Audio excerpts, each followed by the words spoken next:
আসসালামু আলাইকুম। সবাই ভালো আছেন আশা করি। আজ যদি চাঁদ ওঠে তাহলে আগামীকাল ঈদ, আর যদি না ওঠে তাহলে পরশুদিন ঈদ। সবাইকে ঈদের অগ্রিম শুভেচ্ছা জানিয়ে আমি আইরিশা আতিয়ার শুরু করছি কঙ্কার কুইক রেসিপিতে। বরাবরের মতোই আমাদের পুরো অনুষ্ঠান জুড়ে একজন করে বিশেষ অতিথি এসেছে এবং আজকেও ঠিক একইভাবে একজন বিশেষ অতিথিকে আমরা আমন্ত্রণ জানিয়েছি। আমাদের সাথে আছেন জনপ্রিয় অভিনেত্রী সাদিয়া আয়মান। কেমন আছেন আপু? আলহামদুলিল্লাহ ভালো আছি। আপনাকে কঙ্কা কুইক রেসিপিতে আবারও আমন্ত্রণ জানিয়ে অনেক অনেক কৃতজ্ঞতা বোধ করছি আমরা। Thank you. আপু, আজ যদি চাঁদ ওঠে তাহলে আগামীকাল তো ঈদ। তো ঈদের আগের যে একটা আমেজ থাকে আমাদের মেয়েদের ভিতরে, চাঁদ রাত যেটা, তো এটাতে তো সবার অনেক রকমের প্ল্যান থাকে। আপনার প্ল্যানটা কীরকম হয়ে থাকে? চাঁদ রাতে ছোটোবেলা থেকে যে মেহেদি দেওয়ার একটা ছোটোবেলা থেকে একটা অভ্যাস থাকে যে মেহেদি দিব, এক্সাইটমেন্ট থাকে। সো আমাদের কাছে আমার মনে হয় যে প্রত্যেকটা মেয়েই খুব এক্সাইটেড থাকে যে চাঁদ রাত আসলে মেহেদি দিবে অ্যান্ড ঘুরতে যাবে। সো চাঁদ রাতের শপিং, মেহেদি দেওয়া, তারপরে অনেক মজার মজার খাবার খাওয়া, কাজিনদের সাথে হ্যাং আউট করা, এটাই আমার কাছে একটা আনন্দ। তো চাঁদ রাতের সময় তো দেখা যায় যে আমরা বাসায় পরের দিন যেহেতু ঈদ থাকে, আমরা স্পেশাল অনেক রেসিপিস আগে থেকেই রান্না করে রাখি, যেমন মনে করেন ডেজার্ট আইটেমগুলো আমরা করে থাকি। তো এরকম কি আপনাদের পরিবারে কোনো ট্রেডিশনাল ফুড আছে যেটা কিনা আপনারা ঈদে অবশ্যই করে থাকেন? হ্যাঁ, অবশ্যই সেটা আমার আম্মু করে। আসলে আমি ডেজার্ট খুব একটা ভালো রান্না মানে ডেজার্ট খুব একটা বানাই না আসলে। আচ্ছা, চেষ্টা করলে হয়তো পারতাম, বাট আমি কখনো চেষ্টাই করিনি, কারণ আমার আম্মু সবসময় এই ডিপার্টমেন্টটা আম্মু হ্যান্ডেল করেছে। সো ওইটাই আসলে আমি প্রেফার করি যে আম্মুই করুক।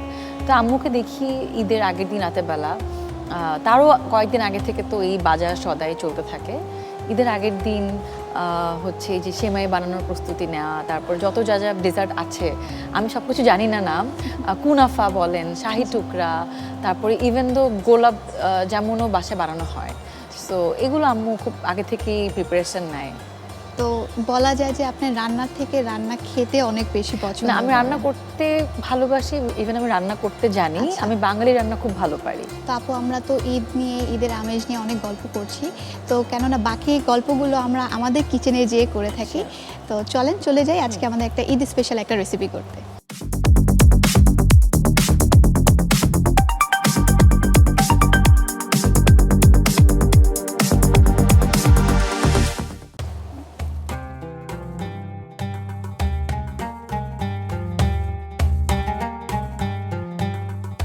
তো আপু, আমরা আমাদের কিচেনে চলে এলাম। তো যেহেতু ঈদ স্পেশাল হবে এবং ঈদ মানেই হচ্ছে সেমাই দিয়ে আমাদের বাঙালি ট্রেডিশনটা শুরু হয়, তো আমরা আজকে ঝটপট দেখে নিই আমাদের শাহি সেমাই তৈরি করতে কী কী উপকরণ লাগছে। তো দর্শক, চলুন দেখে আসি শাহি সেমাই তৈরি করতে কী কী উপকরণ লাগছে।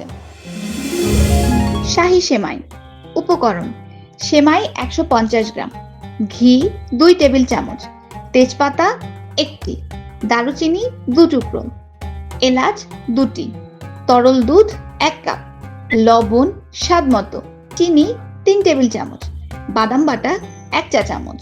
তো দর্শক, এতক্ষণ আমরা দেখে নিলাম শাহি সেমাই তৈরি করতে কী কী উপকরণ লাগছে। তো আমরা এখন মূল রান্নায় চলে যাচ্ছি। আপু, যেহেতু সেমাই আমরা দিয়ে শুরু করব, তো আমরা হচ্ছে এখন আগে স্টোভটা জ্বালিয়ে নিচ্ছি।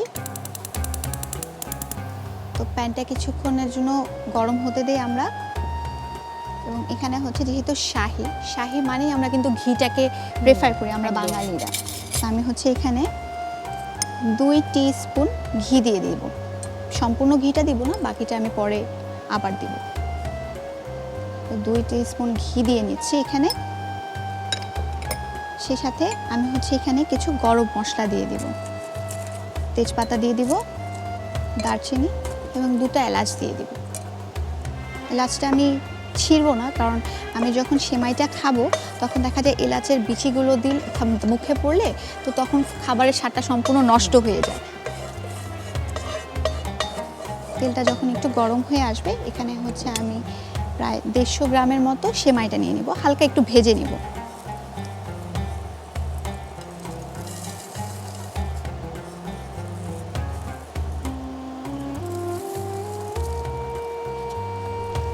সেমাইটা বেশি নিব না, কারণ সেমাইটা রান্না হওয়ার পরে জিনিসটা ফুলে উঠবে এবং হচ্ছে পরিমাণটা আরও তখন বেড়ে যাবে।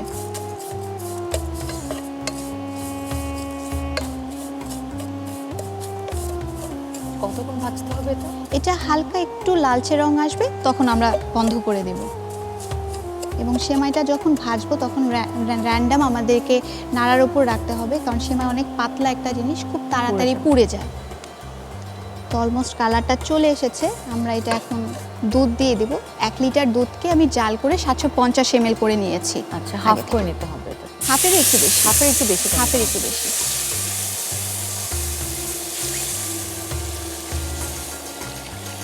দুধের পরিমাণটা যত ঘন হবে, যত বেশি হবে, তত মজা লাগবে। তত বেশি মজা হবে।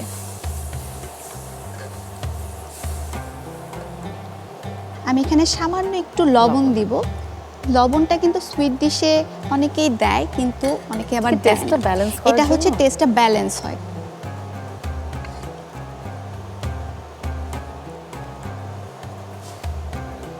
এই রান্নাটা তো আমি এখন স্টোভে করছি, কঙ্কার স্টোভে করছি। যদি চান যে কঙ্কার যে আমাদের যে রাইস কুকারটা আছে, সেই রাইস কুকারটাতেও কিন্তু আমি খুব ইজিলি সেমাইটা রান্না করে ফেলতে পারি। যা আমাদেরকে কন্টিনিউয়াসলি নাড়ার উপর রাখতে হবে, আদারওয়াইজ নিচে আমাদের পুড়ে যাওয়ার একটা চান্স থাকে। আপনি চিনি কখন দিবেন? চিনিটা আমি আরেকটু পরে দিব। এখন আপনি আমাকে জিজ্ঞাসা করতে পারেন কেন আমি পরে দিব। তো এটা এটা চিনিটা আগে দিলে এটা মানে চিনিটার যেই মানে সুইট ফ্লেভারটা তো আগে বেশি ভালোভাবে মিক্স হবে না? মিক্স হবে না। এখানে হচ্ছে যখন যে কোনো সুইট ডিশে আমি যদি চিনিটা আগে ব্যবহার করে ফেলি, সেক্ষেত্রে রান্নার কুকিং যে প্রসিডিওরটা কিংবা সেমাইটা যে রান্না করছি সেই রান্নাটা স্টপ করে দেবে, কারণ চিনিটা মেল্ট হয়ে হার্ড হয়ে যায়। তখন হবে কি যে আমাদের এই যে সেমাইটা হচ্ছে, তো সেটা সেমাই কেন, আমি যদি আমরা যখন জর্দা খাই, জর্দা রান্না করি, তখন চালের জর্দা যেটা, সেখানে কিন্তু সবার লাস্ট আমি চিনিটা দিচ্ছি, কারণ চিনিটা একটা পানি ছেড়ে দিচ্ছে এবং ওই সুগারটা হার্ড করে দিচ্ছে এবং আমার রান্নার কুকিং যে প্রসেসটা সেখানে স্টপ করে দিচ্ছে। তো এই জন্য হচ্ছে চিনিটা সবার লাস্টে দিব আমরা।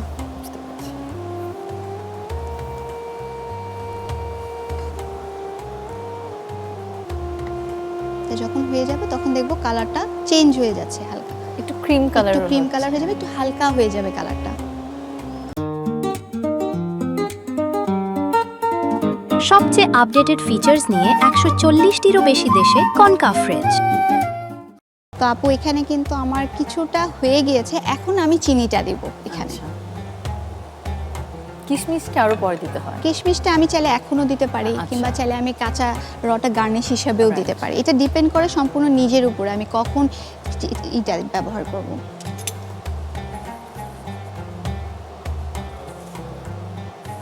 এখানে আমি চিনিটা ব্যবহার করেছি, তো কেউ যদি চায় চিনিটা অ্যাভয়েড করে কনডেন্স মিল্কটাও ব্যবহার করতে পারে, সেক্ষেত্রে চিনিটা তার আর দেওয়ার প্রয়োজন হবে না।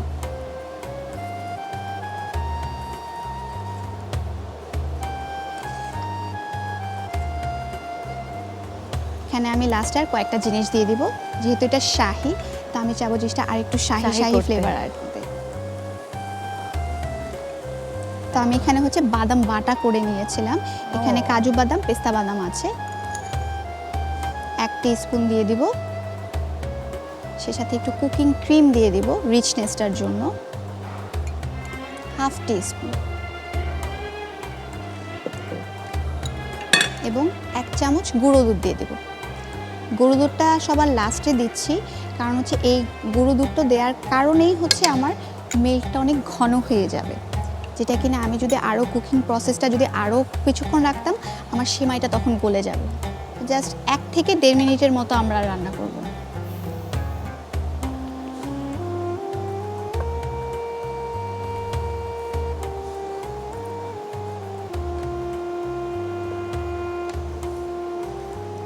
তো আমার সেমাইটা হয়ে গেছে, আমি এখন প্লেটিংয়ে চলে যাচ্ছি।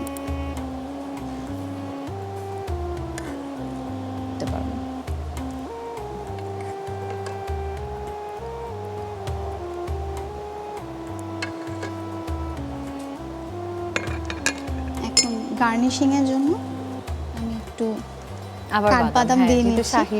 এটা হচ্ছে শুধু ক্রাঞ্চিনেসের জন্য, আমার মুখে যেন একটু বাইটস আসে। এবং কিশমিশ যেটা আমি এটা ভেজে রাখিনি, র কিশমিশটা ছিল, এটা আমি একটু উপর দিক দিয়ে নেব। এখন একটু ঘি দিয়ে দেব। তো আপু তৈরি হয়ে গেল আমাদের শাহী সেমাই। Thank you. আমার সেমাই খুব পছন্দ, আমার অনেক ভালো লাগে। আশা করি আপনার অনেক ভালো আমার লাগবে। সেমাই আর জর্দা বেশি পছন্দ। আচ্ছা, থ্যাংক ইউ। Thank you. তো দর্শক চলুন দেখে আসি শাহী সেমাই তৈরি করার প্রস্তুত প্রণালী। প্রথমে সসপ্যানে ঘি দিন, এরপর তেজপাতা, দারুচিনি, এলাচ ও সেমাই দিয়ে হালকা ভেজে নিন। ভাজা হয়ে গেলে তরল দুধ ও লবণ দিয়ে ভালোভাবে রান্না করুন। সবশেষে চিনি, বাদাম বাটা, কুকিং ক্রিম ও গুঁড়ো দুধ দিয়ে কিছুক্ষণ রান্না করে নামিয়ে সাজিয়ে পরিবেশন করুন দারুণ মজাদার শাহী সেমাই। তো দর্শক দেখে নিলেন শাহী সেমাইয়ের প্রস্তুত প্রণালী। আপু, আপনাকে অনেক অনেক ধন্যবাদ আমাদের কঙ্কা কুইক রেসিপিতে আসার জন্য। আপনার জন্য কঙ্কার তরফ থেকে একটি উপহার রয়েছে। Thank you so much. দর্শক, আমাদের এই রেসিপিগুলো আপনাদের যদি সত্যিই ভালো লেগে থাকে তাহলে অবশ্যই ট্রাই করবেন এবং আমাদের সাথেই থাকবেন, এনটিভির সাথে থাকবেন। তো ভালো থাকুন, সুস্থ থাকুন। আল্লাহ হাফেজ।